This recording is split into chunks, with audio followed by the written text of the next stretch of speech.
Welcome back to the Ranjit Kumar show. आज हमारी बात हो रही है आरिफ साहब से। आरिफ साहब जो हैं वो फ्रीलांस कंसल्टेंट हैं, IR, ER और लेबर लॉस के एक्सपर्ट हैं। वो बहुत ज़बरदस्त किस्म की जो है नॉलेज इन्फॉर्मेशन शेयर कर रहे हैं और बड़ा ज़बरदस्त पावरफुल 3 to 6 months कोर्स भी लॉन्च कर रहे हैं। मैं चाहता हूँ कि आप इसी स्क्रीन पर जो नंबर दिया गया था उस पर रब्ता करें और आप अपने आप को जल्द से जल्द इनरोल करें ताकि आपको मिल सके लेबर लॉस का हैंड्स ऑन एक्सपीरियंस।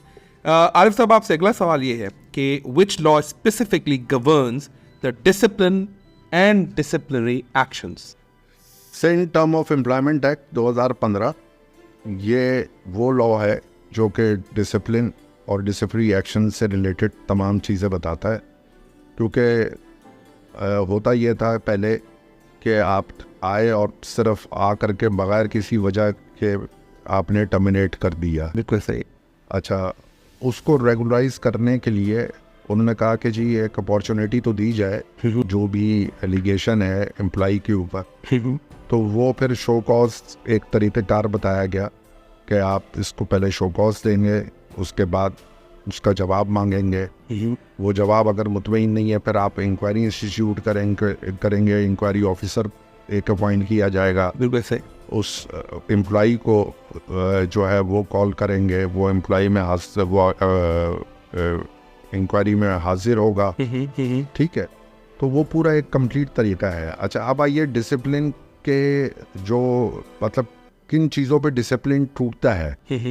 मतलब हर एक ऐसा नहीं है कि आप कहें कि जनाब आपने ये चीज़ नहीं उठाई तो डिसिप्लिन टूट गया। तो वो उन्होंने बड़े वाज़े तौर पे 12 चीज़ें बताई हुई हैं कि 12 पॉइंट्स हैं कि 12 में से 2-3 पॉइंट्स अगर आप शेयर करना चाहें।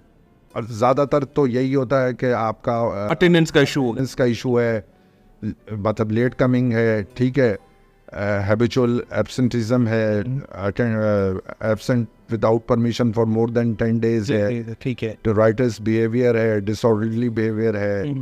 तो इस तरह के सारे बिहेवियर्स अंडर दी जो कि किस मतलब आपने कोई गो स्लो है, ठीक है, इनसबऑर्डिनेशन है, ये इस किस्म की सारी चीज़ जी उसमें 10-12 है। वो सारी आपको अपने कोर्स में भी कवर करेंगे जी, और नॉर्मली आपने इनके हवाले से काम भी किया। और वो ऐसी हैं कि बाय एंड लार्ज देखा जाए तो वो तमाम चीज़ें हम रूटीन में फेस कर रहे होते हैं।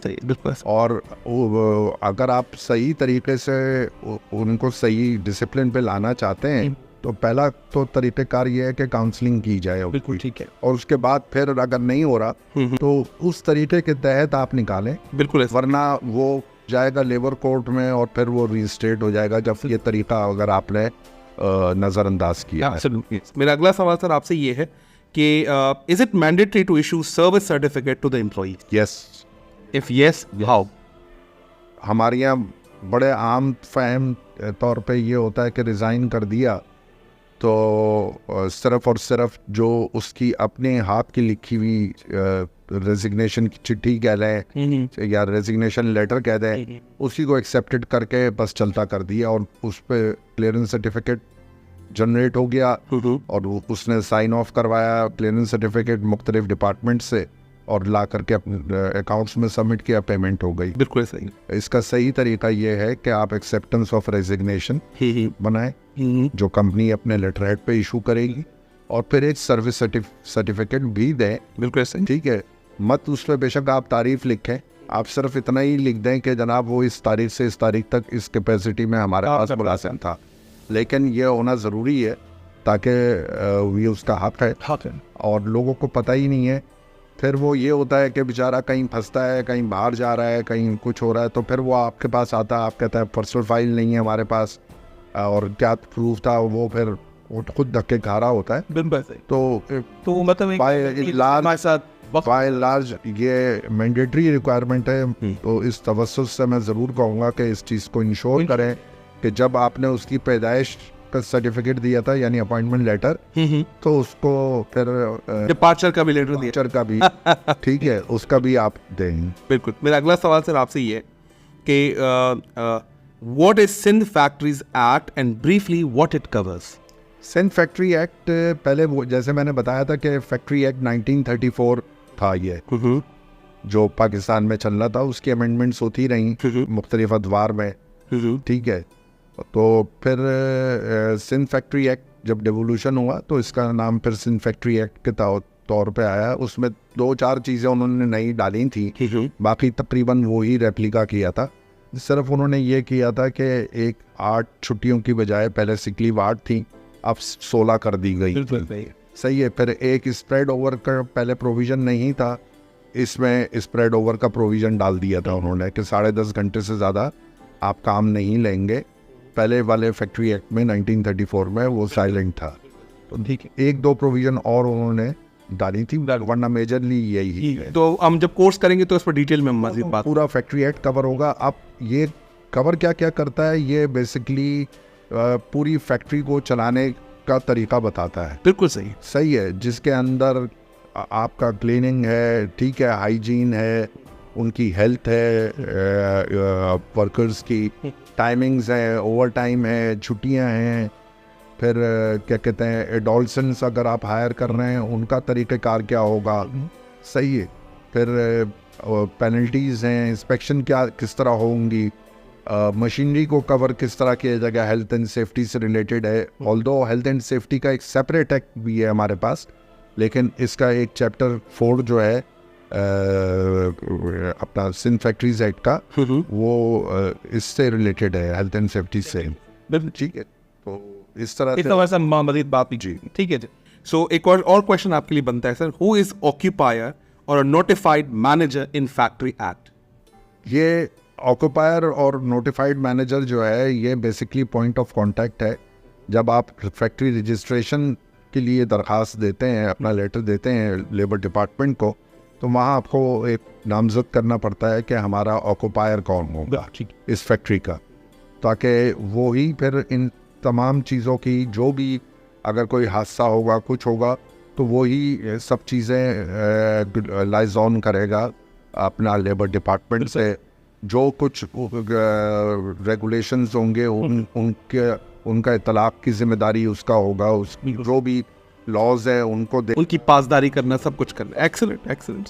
एक और क्वेश्चन बनता है सर आपके लिए, how many normal working hours are prescribed in factory and over and above, what is overtime and how it is calculated? जी, नॉर्मल वर्किंग आवर्स जो हैं 9 घंटे एक दिन या 56 घंटे एक वीक में। ठीक है, ये एक बेसिक स्टैंडर्ड है। बिल्कुल सही। लेकिन ओवर टाइम आपकी कोई इसके अंदर कैपिंग नहीं दी गई है कि कितना कर सकते हैं। ठीक है, आप 2 घंटे भी कर लें, 3 घंटे भी कर लें। लाजमी बात है कि ह्यूमनली हर एक का एज के हिसाब से अपना कैपेसिटी होती है।